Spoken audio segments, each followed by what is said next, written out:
हाँ तो भाई, क्या हाल है आप सभी के? चलिए, अच्छे हैं। तो जैसा कि आपको पता है, कल हम चैप्टर नंबर 10 के बारे में बात कर रहे थे, ठीक है। और कल हमने चैप्टर नंबर 10 को स्टार्ट ही किया था, ठीक है। चैप्टर 10, जिसको हम प्रकाश संश्लेषण कह के चलते हैं, तो उसके बारे में यहां पर कल बात चल रही थी। तो आज हम नेक्स्ट आगे बढ़ते हैं। तो मैं आपको बता दूं सबसे पहले कि ये जो चैप्टर है, इसमें मैं आपको थ्योरी नहीं लिखाऊंगा, क्योंकि ये कंसेप्चुअल चैप्टर है, जिसमें केवल आपको कंसेप्ट क्लियर करने हैं। आपको जो थ्योरी है वो पीडीएफ में मिल जाएगी। यदि मैं आपको कंसेप्ट दूं और आपको थ्योरी समझ में नहीं आए, तो आप मेरे से बोलना, मैं फिर थ्योरी लिखा के इसको समझाऊंगा। समझ में आ गई बात? इस चीज को आप पहले ध्यानपूर्वक समझ लेना, क्योंकि ये चैप्टर नंबर 10 और चैप्टर नंबर 11 है।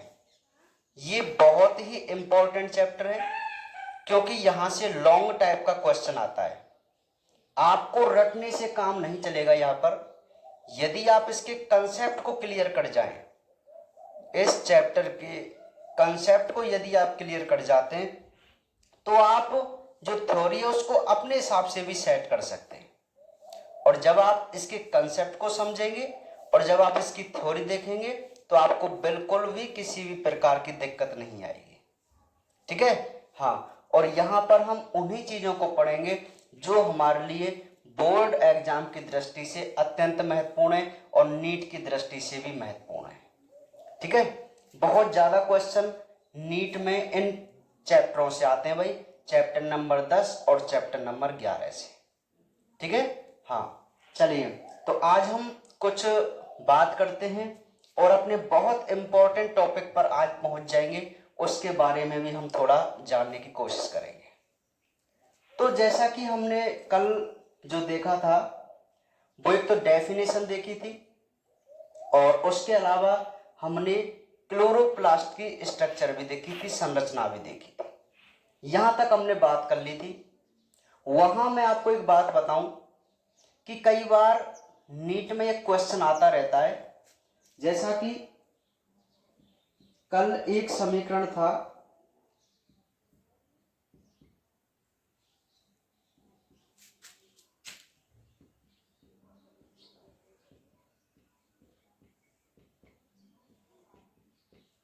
ये वाला, ध्यान से समझना, 6CO2 प्लस 6H2O। अब कुछ बच्चे कह रहे सर हम भूल गए 12H2O है। नहीं, बात को ध्यान से समझना। स्टार्टिंग में क्या था, सबसे पहले 6H2O वाला समीकरण आया। तब यहां वो ये कहते थे कि भाई यहां तो ऑक्सीजन के जो मॉलिक्यूल हैं, मतलब जल का अणु है ना ये H2O, तो जल के अणु में ऑक्सीजन के कितने मॉलिक्यूल हैं भाई? 6 है कि नहीं? लेकिन यहां ऑक्सीजन के कितने हैं? 12। मतलब मैं इस बात को क्यों बता रहा हूं कि पहले ये मतभेद था। स्टार्टिंग में वैज्ञानिकों ने ये कहा कि भाई फोटोसिंथेसिस की क्रिया में जो ऑक्सीजन हमें प्राप्त होता है वो कार्बन डाइऑक्साइड से प्राप्त होता है, ठीक है। लेकिन बाद में बॉन नील नाम के वैज्ञानिक ने यह सिद्ध किया कि भाई जो ऑक्सीजन है वो केवल हमें जल के प्रकाशिक अपघटन से ही प्राप्त होता है। बात को बहुत ध्यान से समझना कि ये जो ऑक्सीजन का मॉलिक्यूल हमें प्राप्त होता है वो केवल जल के ही प्रकाशिक अपघटन से प्राप्त होता है, ना कि कार्बन डाइऑक्साइड से। समझ में आ गई बात है ना? ये जो कार्बन डाइऑक्साइड है उससे केवल, अरे यार, ठीक है, तो कार्बन डाइऑक्साइड जो है वो केवल ग्लूकोज बनाती है, और लेकिन जो जल होता है वो बनाता है हमारे लिए ऑक्सीजन फोटोसिंथेसिस क्रिया में। तो तब जाके इस समीकरण को 12H2O किया गया, है ना। अब यहां ऑक्सीजन के कितने मॉलिक्यूल हैं? 12। इसलिए यहां पर हम क्या लिखते हैं? 12H2O। लेकिन पहले इसको 6H2O ही लिख के चलते थे। तब ये माना जाता था कि जो ऑक्सीजन है वो किससे प्राप्त होती है? कार्बन डाइऑक्साइड से। समझ में आ गई बात? हाँ।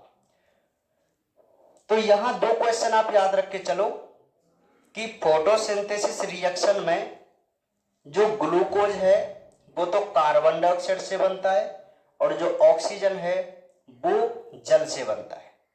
ठीक है, यही ऑक्सीजन जिसका प्रयोग हम अपने श्वास लेने में करते हैं, आप और हम जिससे जिंदा हैं वो ऑक्सीजन ही है। ठीक है भाई, तो ये बात ध्यान रख के चलेंगे आप। चलिए अब नेक्स्ट जो मैं आपको बात बताऊं, सेकंड जो टॉपिक है हमारा, नेक्स्ट टॉपिक वो है प्रकाश संश्लेषी वर्णक। प्रकाश संश्लेषी वर्णक, तो ध्यान से समझना ये क्या है। देखो मैं यही आपको बता देता हूं कि ऐसे वर्णक या कोई भी पदार्थ यदि प्रकाश ऊर्जा को एब्जॉर्ब करे, कोई भी पदार्थ यदि प्रकाश ऊर्जा को अवशोषित करता है तो हम उसे प्रकाश संश्लेषी वर्णक कहते हैं। तो क्या है डेफिनेशन प्रकाश संश्लेषी वर्णक की? कि ऐसे वर्णक जो प्रकाश ऊर्जा को अवशोषित करें उन्हें हम प्रकाश संश्लेषी वर्णक कहते हैं। ये 3 प्रकार के होते हैं, ध्यान रखना। जो वर्णक हैं वो प्लांटों में 3 प्रकार के हैं। ठीक है, पर्णहरित, कैरोटीनॉइड्स और तीसरा है फाइकोबिलेंस। ध्यान से समझना आप, हमारी जो बात चल रही है वो प्रकाश संश्लेषी वर्णक के ऊपर चल रही है।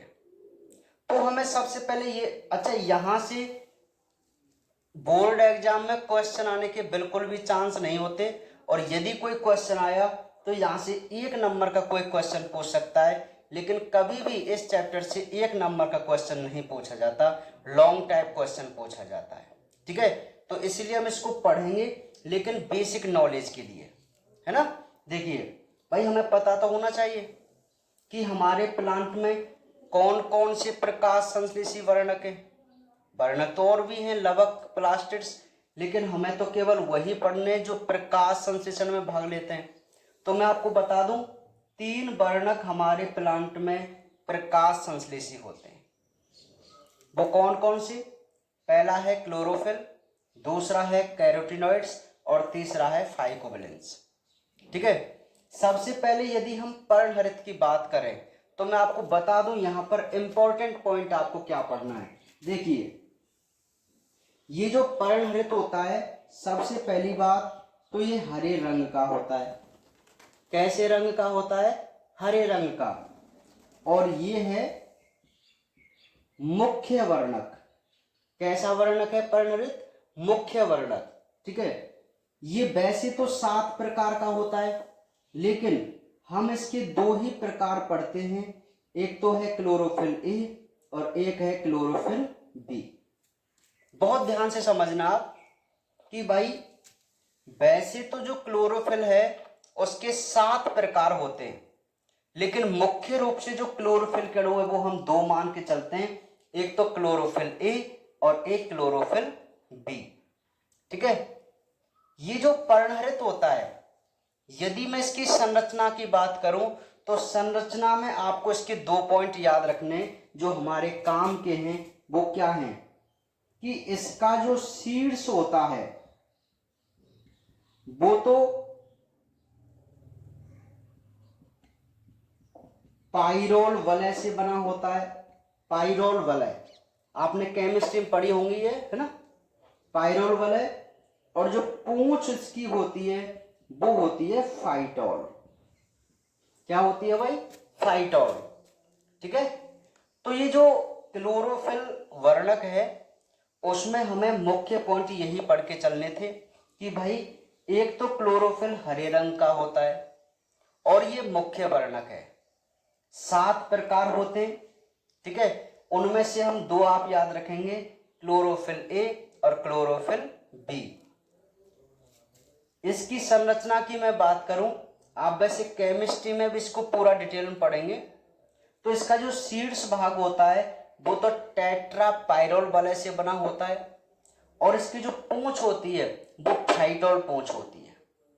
ठीक है, तो ये था हमारा क्लोरोफिल। और ज्यादा डिटेल में इसको नहीं पढ़ना है, और इसकी जो संरचना हमारी बुक में दी हुई है वो आपसे कभी भी नहीं पूछी जाएगी, कभी भी नहीं।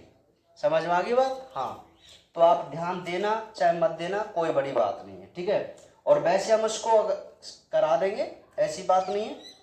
क्लास जब चलेगी तब हम उसको बोर्ड पर आराम से समझा देंगे।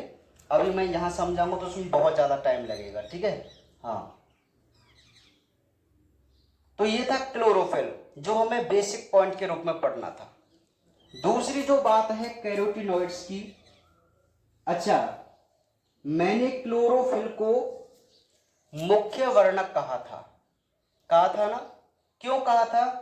क्योंकि भाई जो कैरोटीनॉइड्स और फाइकोबिलेंस हैं, तो मुख्य रूप से कैरोटीनॉइड्स यह एक सहायक वर्णक है।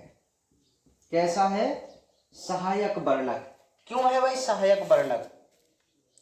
कि जिस प्रकाश को क्लोरोफिल एब्जॉर्ब नहीं कर पाता, जिस प्रकाश को क्लोरोफिल एब्जॉर्ब नहीं कर पाता, उस प्रकाश को कैरोटीनॉइड्स एब्जॉर्ब करके वापस पर्णहरित को ट्रांसफर करते हैं। वापस क्यों करें? वापस नहीं करेंगे, दे देते हैं। मतलब वापस का मतलब तो ये हो गया, पहले इससे ली हो फिर इसको दे रहे हैं ना। आप ऐसे समझो कि कैरोटीनॉइड्स ऐसा वर्णक होता है जो जिस प्रकाश ऊर्जा को पर्णहरित अवशोषित नहीं कर पाता, उस ऊर्जा को अवशोषित कर ये पर्णहरित को दे देता है। ठीक है, क्योंकि हमको पता है ना कि मुख्य रूप से जो फोटोसिंथेसिस की क्रिया होती है वो क्लोरोफिल के द्वारा की जाती है, ये हम जानते हैं। पता है ना हमको, क्लोरोफिल के द्वारा की जाती है ना? तो यही हम बात समझ के चल रहे थे यहाँ पर कि भाई कैरोटीनॉइड्स जो होते हैं वो एक प्रकार के सहायक वर्णक हैं। क्यों कह रहे हैं इनको सहायक वर्णक? क्योंकि ये सहायता करते हैं पर्णहरित की। समझ में आ गई ना बात? क्यों क्यों इसको सहायक कहते हैं और क्यों इसको मुख्य कहते हैं, है ना? तो ये जो कैरोटीनॉइड्स हैं ये 2 प्रकार के होते हैं। ठीक है, पहला है कैरोटिन और दूसरा है ज़ैंथोफिल। ठीक है, कैरोटिन जो होता है उसमें कार्बन और हाइड्रोजन होता है, और ज़ैंथोफिल जो होता है उसमें कार्बन, हाइड्रोजन और ऑक्सीजन तीनों ही होते हैं। बात को ध्यान से समझना। कैरोटीनॉइड्स जो वर्णक है वह हमारा सहायक वर्णक है। क्यों है सहायक वर्णक? क्योंकि जिस ऊर्जा को क्लोरोफिल एब्जॉर्ब नहीं करता, उस ऊर्जा को ये एब्जॉर्ब करके उसको ट्रांसफर कर देता है क्लोरोफिल के अणु को। ठीक है, इसलिए इसको हम क्या कह के चलते हैं? सहायक वर्णक कह के चलते हैं। अब ये 2 प्रकार के होते हैं, एक तो होता है कैरोटिन और एक होता है पर्णपीत या ज़ैंथोफिल। अच्छा, कैरोटिन जो है वो तो होता है लाल रंग का, है ना? इसका रंग कैसा होता है? लाल, और ये होता है पीला या भूरा। ठीक है, कैरोटिन तो होता है लाल रंग का और ज़ैंथोफिल होता है पीले रंग का। ठीक है भाई? अच्छा, ये जो कैरोटिन है उसका मुख्य एग्जाम्पल है बीटा कैरोटिन। ये इसका एग्जाम्पल है बीटा कैरोटिन। ठीक है, और ज़ैंथोफिल है, इसका जो मुख्य एग्जाम्पल है वो है ल्यूटिन। दोनों को ध्यान से समझना मैं आपको बेसिक बेसिक पॉइंट यहाँ पर बता रहा हूँ जो आपके काम के हैं नीट के पॉइंट ऑफ व्यू से। वो कभी भी आपसे बोर्ड एग्जाम में इस प्रकार क्वेश्चन नहीं करेगा कि कैरोटिन वर्णक क्या है, ज़ैंथोफिल वर्णक क्या है। ठीक है, हाँ समझ में आ गई बात। हाँ, लेकिन ये पूछ सकता है आपसे कि एक कैरोटिन वर्णक का एग्जाम्पल, तो आपको एक एग्जाम्पल बीटा कैरोटिन याद रख के चलना है जो इसका मुख्य एग्जाम्पल है। उसी प्रकार जो ज़ैंथोफिल है उसका जो मुख्य एग्जाम्पल है वो ल्यूटिन है। क्या है?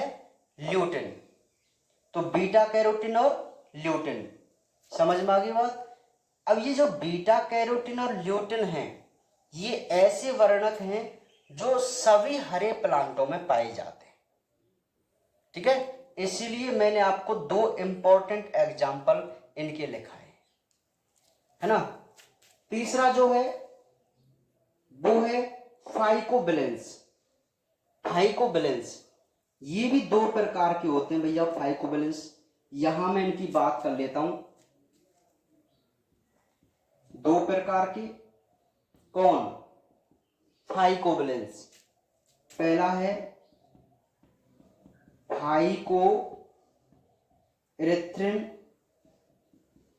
और दूसरा है फाइकोसाइनिन।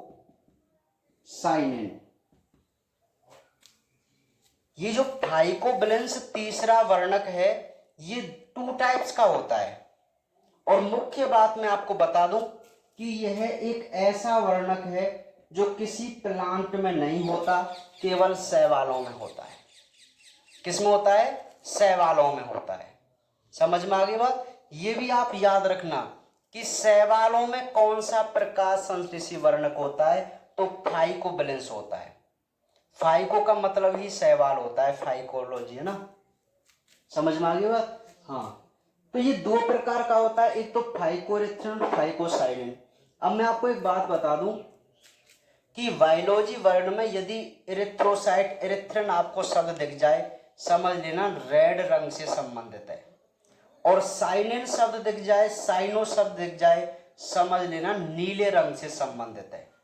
तो ये जो फाइकोइरिथ्रिन होता है वो केवल लाल शैवालों में पाया जाता है, और जो फाइकोसाइनिन है वो नीले शैवाल, जिनको आप साइनोबैक्टीरिया कह के चलते हैं। क्या कह के चलते हैं? साइनोबैक्टीरिया। समझ में आ गई बात। ठीक है, क्या कह के चलते हैं भाई इसको हम? साइनोबैक्टीरिया। तो ये थे हमारे मुख्य रूप से 3 प्रकाश संश्लेषी वर्णक। ठीक है, एक बार इनको नोट कीजिए, फिर मैं इनको दोबारा और समझाऊंगा भी आपको बेसिक नॉलेज के लिए केवल।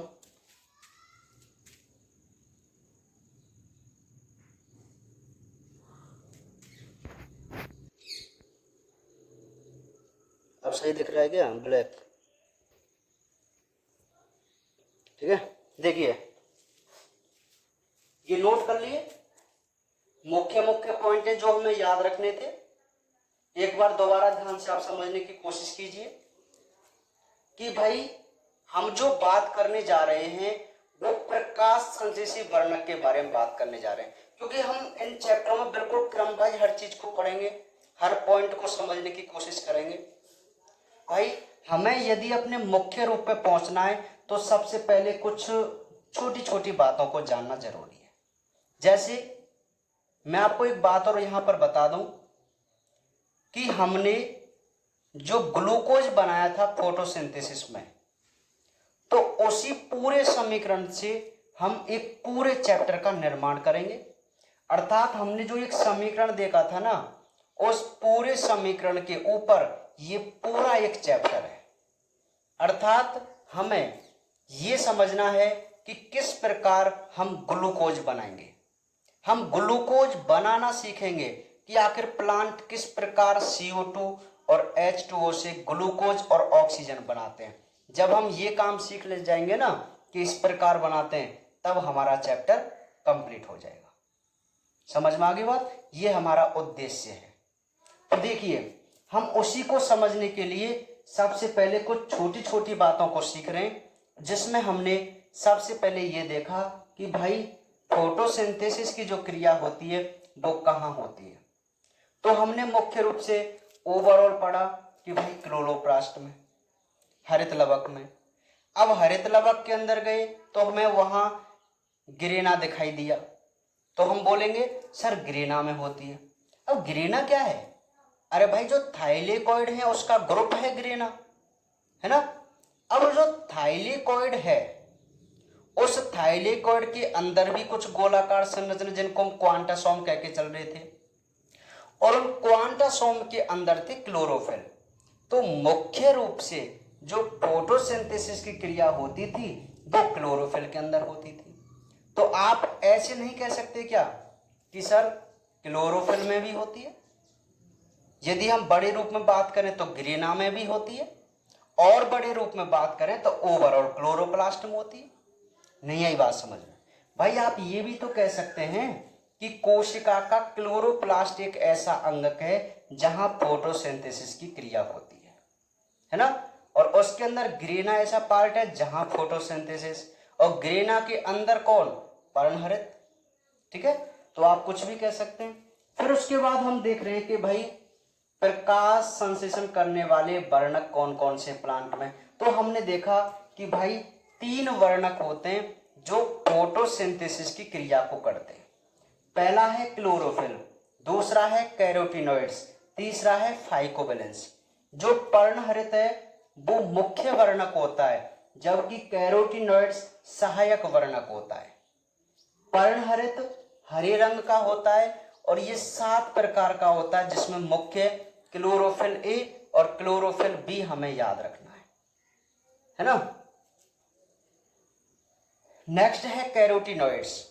तो कैरोटीनॉइड्स क्या है भाई कि ये जो है उस ऊर्जा को एब्जॉर्ब करता है जिसे क्लोरोफिल नहीं कर पाता, और ये उस ऊर्जा को एब्जॉर्ब करके ट्रांसफर कर देता है किसी के लिए? क्लोरोफिल के लिए, है ना। तो इसको हम इसलिए सहायक वर्णक कहते हैं। ये 2 प्रकार का था, एक तो कैरोटीन और एक पर्णपित या ज़ैंथोफिल। कैरोटीन जो होते हैं वो केवल कार्बन और हाइड्रोजन के बने होते हैं और इनका रंग होता है लाल। मुख्य रूप से ये गाजर, जिसको हम बीटा कैरोटीन कह के चलते हैं, गाजर में मुख्य रूप से ये वर्णक होता है कैरोटीन। ठीक है। दूसरा था ज़ैंथोफिल कि ये कार्बन हाइड्रोजन के अतिरिक्त ऑक्सीजन से भी ऑक्सीजन से बना हुआ होता है, और इसका रंग है पीला क्योंकि इसका दूसरा नाम पर्णपीत भी है, और इसका एग्जाम्पल था ल्यूटिन। तो एक बात आप यहां से क्वेश्चन याद रखना, वो आपसे पूछे कि सभी हरे प्लांटों में पाए जाने वाले सहायक वर्णकों का उदाहरण, तो आपको कहना है कि बीटा कैरोटीन और ल्यूटिन ये ऐसे सहायक वर्णक हैं या ऐसे कैरोटीनॉइड्स वर्णक हैं जो सभी ग्रीन प्लांटों में पाए जाते हैं। ठीक है। उसके बाद नेक्स्ट क्वेश्चन वो आपसे पूछ ले कि शैवालों में पाए जाने वाला कौन सा प्रकाश संश्लेषी वर्णक होता है, तो आप बोलेंगे फाइकोवैलेंस होता है। अब ये जो फाइकोवैलेंस है वो भी 2 प्रकार का, क्योंकि हमारे पास शैवाल भी 2 प्रकार के हैं, एक तो नीले शैवाल और एक लाल शैवाल। फिर भी मैं आपको यहां बात बता दूं कि मैंने आपको 11th में भी बताया था कि ये जो नील हरित शैवाल हैं ये वास्तव में शैवाल नहीं है। पहले इनको शैवाल वर्ग में रखा गया था, लेकिन बाद में इनको बैक्टीरिया जगत में रखा गया, बैक्टीरिया में, जीवाणु जगत में। नाम क्या है? साइनोबैक्टीरिया। नील हरित शैवाल बोलेंगे, लेकिन ये शैवाल नहीं है। हाँ, पहले इसको शैवाल में रखा गया था, लेकिन बाद में इसको किस में रख दिया भैया? जीवाणुओं में। क्यों रख दिया जीवाणुओं में? क्योंकि इसके पास क्या थी? कोशिका भित्ति थी। ठीक है। और ये एक प्रकार का प्रोकैरियोटिक था। कैसा था? प्रोकैरियोटिक। जबकि शैवाल कैसे होते हैं? यूकैरियोटिक होते हैं। इसलिए इसको यहां से हटाकर कहां रखा गया? बैक्टीरिया जगत में रखा गया, जहां सभी प्रोकैरियोटिक जीवों को सम्मिलित किया गया था। आपको याद है ना? हाँ, कॉपलैंड मोनेरा जगत, तो ये बात हो गई भाई, तो ये आपको पता चल गई। अब यहां जैसे हमें याद रखना है कि भाई थाइकोइरिथ्रिन होता है जो लाल शैवालों में होता है, और थाइकोसाइनिन होता है जो नीले शैवालों में होता है। ठीक है, तो ये थे हमारे प्रकाश संश्लेषी वर्णक। अब हम नेक्स्ट जो बात करेंगे, अब एक और इंपॉर्टेंट, क्योंकि यहां तो सारे ही टॉपिक इंपॉर्टेंट हैं, धीरे धीरे हम अपने मुख्य उद्देश्य की तरफ बढ़ते जा रहे हैं। काफी दिन इस चैप्टर में लगेंगे, क्योंकि चैप्टर नंबर 10 और चैप्टर नंबर 11 को हम बिल्कुल आराम आराम से पढ़ेंगे, क्योंकि 4 नंबर का क्वेश्चन इन दोनों चैप्टरों से आता है और बहुत इंटरेस्टिंग है। आप जब एक बार इसमें इंटरेस्ट लेने लगेंगे तो आपको बहुत ही इंटरेस्टिंग टॉपिक लगेंगे। वैसे पूरी बायोलॉजी के सबसे टिपिकल चैप्टर यही हैं, लेकिन आपके लिए ये सबसे सिंपल टॉपिक हो जाएंगे यदि आप ढंग से समझेंगे तो। ठीक है, कंसेप्ट मैं दूंगा, इनके पूरे कंसेप्ट दूंगा, कहीं भी आपको कोई दिक्कत नहीं आएगी। बड़े तरीके से हम इसको समझने की कोशिश करेंगे। ठीक है, देखिए भाई, अब नेक्स्ट जो टॉपिक है वो एक टॉपिक है जिसका नाम है प्रकाश की प्रकृति। क्या नाम है भाई? प्रकाश की प्रकृति। अब इस टॉपिक से हमें कोई मतलब नहीं है, लेकिन इस टॉपिक के अंदर कुछ ऐसे पॉइंट हैं जो बहुत मायने रखते हैं और एक एक नंबर के क्वेश्चन के रूप में आते हैं, और वह ये सारा जो टॉपिक चल रहा है उसको आप पूरा फिजिक्स में भी पढ़ेंगे।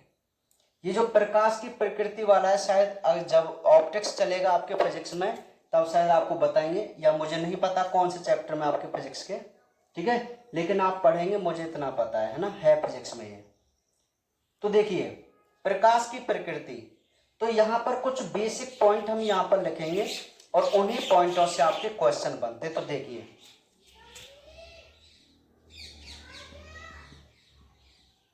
प्रकाश ऊर्जा विद्युत चुंबकीय तरंग के रूप में होती है।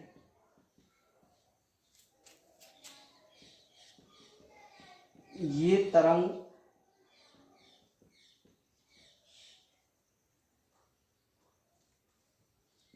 द्वारा तय की गई दो क्रमागत सुरंग व दो गर्तों के मध्य की दूरी को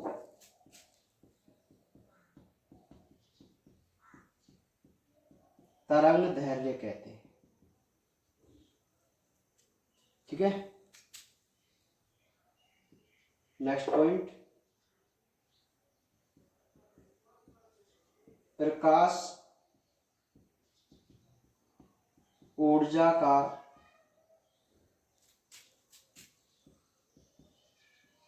दृश्यमान भाग, जिसे प्रकाश या दृश्यमान वर्णक्रम कहते हैं, जिसकी परास 390 से 760 nm होती है। ठीक है, लाल रंग की सबसे अधिक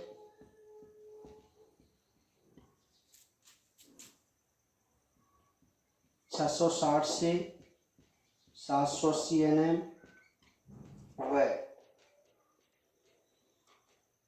बैंगनी रंग की परास सबसे कम 390 से 430 होती है।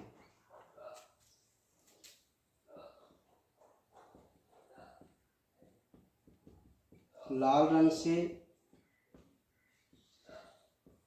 अधिक परास का क्षेत्र अवरक्त क्षेत्र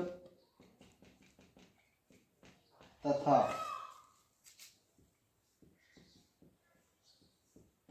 बैंगनी रंग से कम परास का क्षेत्र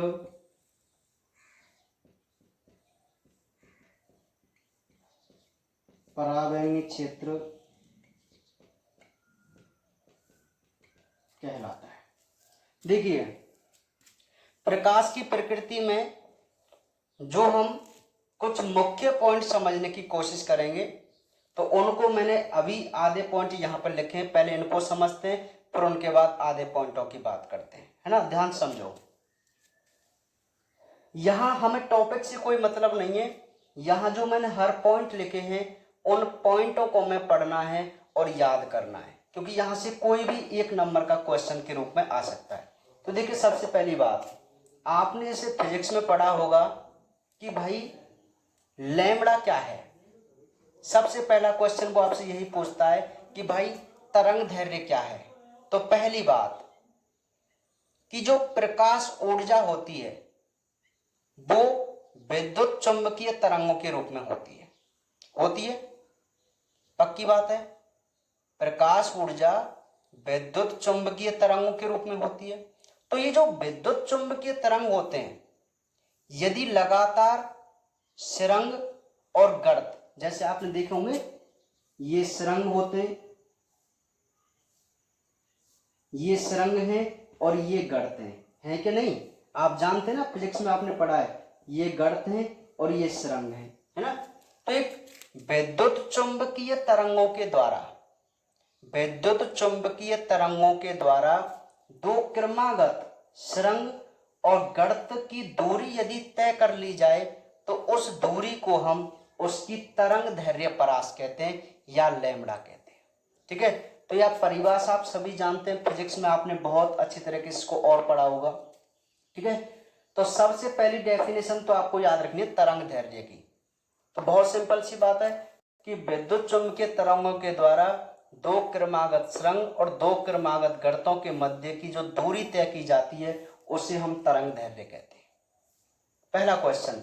दूसरी बात, क्वेश्चन आ जाए कि दृश्यमान वर्णक्रम किसे कहते हैं, तो मैं आपको बता दूं कि प्रकाश ऊर्जा का ऐसा भाग, या मैं कहूं विद्युत चुंबकीय विकिरणों का एक ऐसा भाग जिसमें कोई भी चीज दिखाई दे या कोई भी क्रिया हो, उसे हम दृश्यमान वर्णक्रम कहते हैं। अरे सिंपल सी मैं आपको बात बता दूं कि 390 से 760 nm की जो तरंग दैर्घ्य की किरण होती हैं, 390 से 760 के बीच की जो तरंग दैर्घ्य होती हैं, वो हमारे लिए बेस्ट तरंग होती हैं, जिनमें या तो हम देख सकते हैं या फोटोसिंथेसिस की क्रिया कर सकते हैं।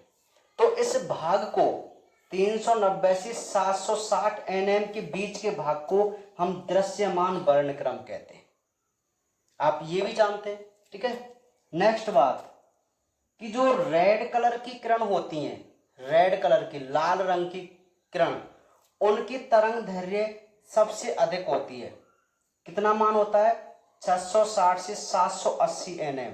मतलब क्या हुआ कि जो लाल रंग की किरण होती हैं उनका मान इतना होता है nm, नैनोमीटर में।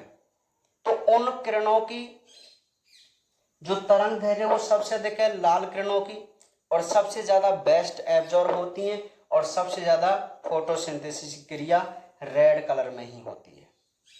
और सबसे कम किसकी होती है? बैंगनी रंग की।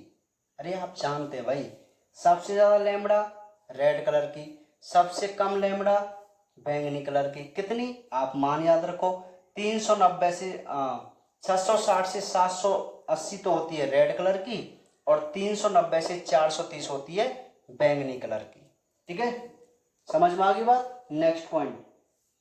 अब वो एक बात बहुत अच्छी कहता है, यहां से एक नंबर का क्वेश्चन बनना अच्छा लगता है मुझे, क्या कि भाई यहां पर दो क्षेत्र हैं, एक तो है इंफ्रारेड जिसको आईआर कहते हैं, अवरक्त क्षेत्र कहते हैं, और एक है अल्ट्रावायलेट जिसको हम यूवी या पराबैंगनी क्षेत्र कहते हैं। तो देखिए वो कहता है कि यदि किसी किरण की लाल रंग से भी अधिक लैम्बडा का मान है तो हम उस क्षेत्र को अवरक्त क्षेत्र कहते हैं, है ना, जो हमारे लिए हानिकारक होती हैं, जिनको कोई एब्जॉर्ब नहीं करता।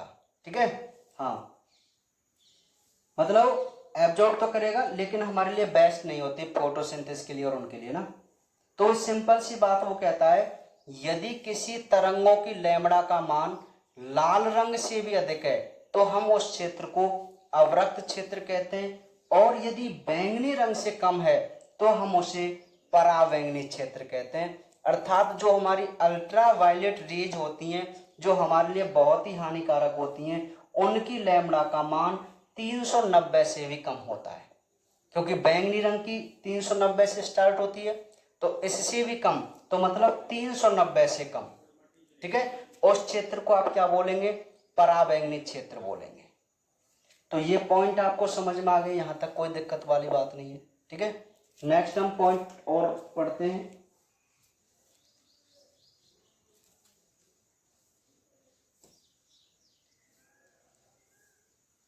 नेक्स्ट पॉइंट कहता है, चलो मैं डायरेक्ट लिख देता हूं, प्रकाश विकिरणों में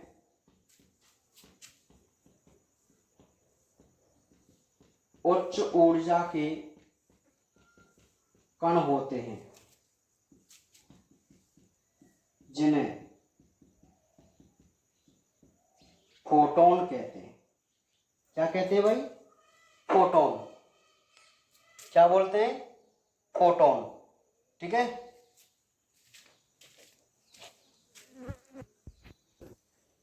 तो फोटोन की भी आपने फिजिक्स में पढ़ी होगी, डेफिनेशन है, समझ में आ गई फोटोन क्या है? चलो मैं समझाऊंगा, पहले लिख देता हूं। फोटोन में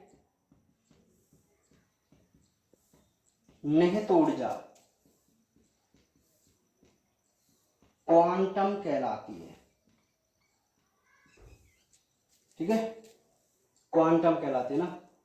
नेक्स्ट, एक CO2 के अपचयन के लिए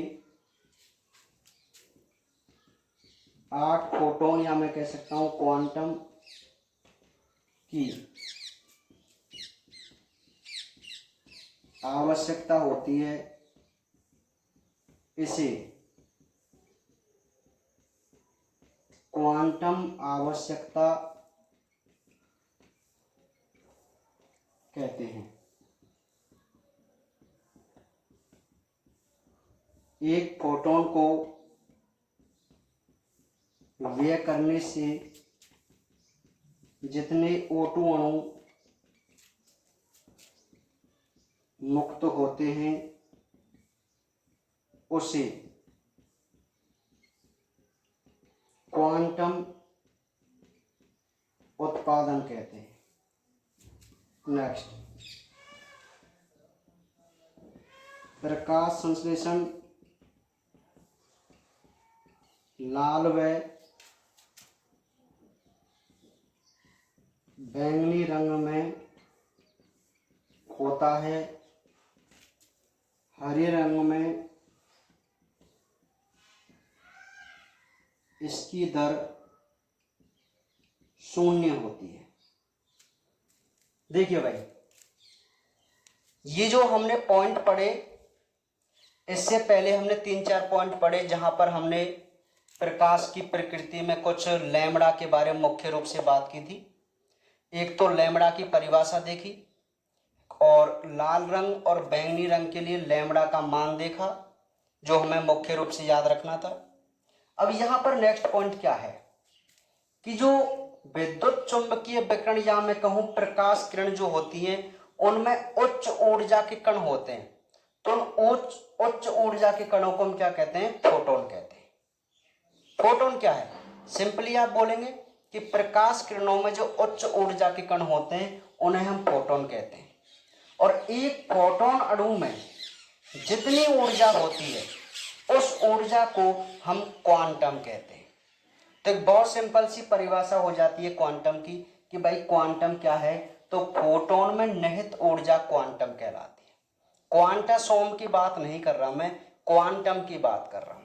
तो एक फोटोन आपको समझ में आ गया क्या है कि भाई प्रकाश किरणों में जो उच्च ऊर्जा है वो तो है फोटोन, और इस फोटोन के अंदर जो ऊर्जा है उसे हम क्वांटम बोलेंगे। सिंपल सी बात है ना। नेक्स्ट हर पॉइंट मतलब अपने आप में क्वेश्चन है कि एक CO2 के अपचयन के लिए, और CO2 के अपचयन से हमें क्या बनाना होता है, ग्लूकोज, है ना। तो एक CO2 के अपचयन के लिए 8 फोटोन की आवश्यकता होती है। एक ग्लूकोज के निर्माण में कार्बन डाइऑक्साइड के 6 अणु चाहिए होते हैं। कितने? 6। तो टोटल 48 फोटोन एक ग्लूकोज का अणु बनाने में लगते हैं। भाई ये एक CO2 के अपचयन के लिए कह रहा है, और 6 CO2 के अणु जब अपचयन होते, भाई ग्लूकोज क्या है, C6 नहीं है क्या, C6। तो यहां तो कार्बन 1 है, तो कितनी चाहिए, कार्बन के 6 चाहिए, है ना। तो लेकिन हमें क्या बात याद रखनी है कि एक CO2 के अपचयन के लिए 8 फोटोन या क्वांटम की आवश्यकता होती है। इसे हम क्वांटम आवश्यकता कहते हैं। दूसरी बात, एक फोटोन को व्यय करने से जितने ऑक्सीजन अणु मुक्त हुए हम उसे क्वांटम उत्पादन कहते हैं। 2 परिभाषा है ये, एक तो है क्वांटम आवश्यकता और एक है क्वांटम उत्पादन। तो हम कैसे पढ़ेंगे कि भाई आवश्यकता और उत्पादन में अंतर है। भाई आवश्यकता मतलब है कि चाहिए, उत्पादन का मतलब है कोई चीज खर्च होकर ही उत्पादित करेगी, है ना। तो हम ये बोलेंगे कि भाई एक CO2 को अपचयित करने के लिए जितने क्वांटम हमें चाहिए, जितने फोटोन हमें चाहिए, तो हम उससे क्या बोलेंगे, उसकी क्वांटम आवश्यकता बोलेंगे। और एक फोटोन या क्वांटम को नष्ट होकर कितने ऑक्सीजन वो बनाता है, वह उसका क्वांटम उत्पादन कहलाता है। ठीक है। और नेक्स्ट बात कि जो फोटोसिंथेसिस की क्रिया होती है वो लाल और बैंगनी रंग में सबसे ज्यादा होती है, लेकिन हरे रंग में, हरे प्रकाश में, सॉरी हरा प्रकाश है ये, हरे प्रकाश में, बैंगनी प्रकाश में ना प्रकाश। तो हरे प्रकाश में जो फोटोसिंथेसिस की दर है वो 0 होती है। क्यों? तो मैं आपको बता दूं कि जो पत्तियों का कलर होता है वो ग्रीन कलर होता है ग्रीन कलर। तो ये जो पत्तियों का ग्रीन कलर है उस हरे रंग के प्रकाश को रिफ्लेक्ट कर देता है, परावर्तित कर देता है। जैसे ही हरे रंग का प्रकाश पत्ती पर पड़ता है ना, तो पत्ती उस कलर को वापस परावर्तित कर देती है, मतलब एब्जॉर्ब नहीं करती। इसीलिए हरे प्रकाश में फोटोसिंथेसिस नहीं होता, अर्थात 0 होता है। ठीक है। तो ये हमारे कुछ बेसिक पॉइंट थे जो हमने प्रकाश की प्रकृति में पढ़े। आप इनको नोट कर सकते हैं, पहले किए थे नहीं किए थे, वैसे भी आप उस वीडियो को वापस करके कर सकते हैं ना। समझ में आ गई भाई बात। तो आज हम केवल इतना ही पढ़ेंगे। कल का जो टॉपिक है, कल हम इस चैप्टर की नींव की ईंट की बात करेंगे। इस चैप्टर से जो क्वेश्चन बनते हैं, लॉन्ग क्वेश्चन बनते हैं, उस नींव की ईंट की बात हम कल से करेंगे। तो कल आप क्लास को मिस मत करना भाई। ठीक है। कल की क्लास आपके लिए बहुत ही ज्यादा इंपॉर्टेंट है इस चैप्टर नंबर 10 की। यदि आप कल नहीं देखेंगे तो आपको इस चैप्टर नंबर 10 में कुछ भी समझ में नहीं आएगा। ये बात मेरी कान खोल के सुन लेना, कल आपको बहुत ही मजा आने वाला है इस चैप्टर में। ठीक है। हाँ, तो आज जो हमने बात की है आप इनको ध्यानपूर्वक पढ़ लेना। ठीक है। तो बाकी बातें करेंगे अब कल।